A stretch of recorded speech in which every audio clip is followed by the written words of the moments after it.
శ్రీ గురుచైత్ర పారాయణం అధ్యాయం 27. ఓం శ్రీ గణేశాయ నమః. శ్రీ సరస్వత్యై నమః. శ్రీ గురుభ్యో నమః. నామదాయకుడు పట్టరాని ఆసక్తితో అటు తరువాత ఏమి జరిగింది స్వామి అన్నాడు. సిద్ధుడు ఇలా చెప్పారు. శ్రీగురుడు ఎంత చెప్పినా వారు వినలేదు. అప్పుడు శ్రీగురుడు వారితో, అలా అయితే మీ కోరిక ఇప్పుడే తీరుస్తాము అని అటు ప్రక్కగా పోతున్న ఒకరిని పిలిచి, నీవెవరు, నీ కులమేది, నీది ఏ ఊరు, ఎక్కడికి వెళుతున్నావు అని అడిగారు.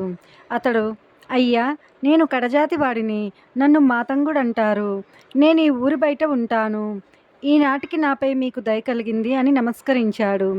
అప్పుడు శ్రీగురుడు అతనిపై తమ కృపాదృష్టి సారించి శిష్యునికి తమ దండమిచ్చి దానితో నేల మీద 7 గీతలు గీయించారు. అప్పుడు ఆ చండాలుని మీద విభూతి చల్లి వానిని ఒక్కొక్క గీత దాటమని చెప్పారు. అతడు మొదటి గీత దాటగానే ఆయన, నీవెవరు అని అడిగారు. నేను వనరక్షకుడనైన బిల్లుడను అని అన్నాడు. అతడు రెండవ గీత దాటి, నేను రావణుడనే కిరాతకుణ్ణి అన్నాడు.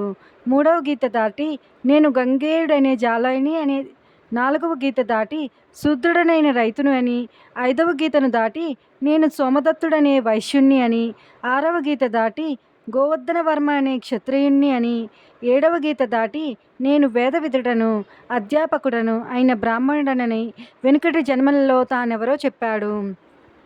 అప్పుడు శ్రీగురుడు, నీవు వేదజ్ఞుడవైతే వాదంలో ఈ విప్రులను జయించు అన్నారు. అతడు వెంటనే వేదగానం చేసి వారితో చర్చకు సంసిద్ధుడయ్యాడు.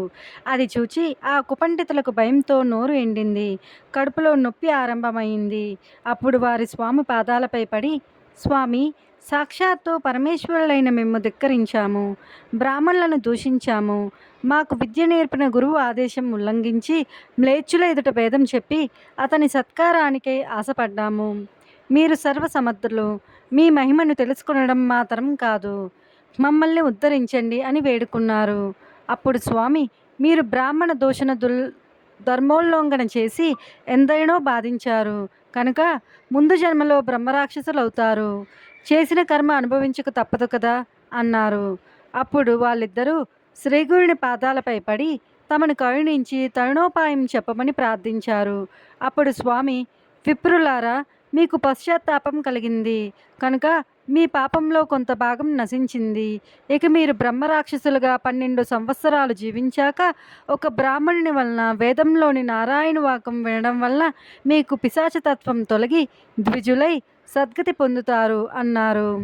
వారు శ్రీగురుని వద్ద సెలవు తీసుకుని గ్రామ పొలిమేరకు చేరేసరికి వాళ్ళిద్దరికీ గుండె నొప్పి వచ్చింది.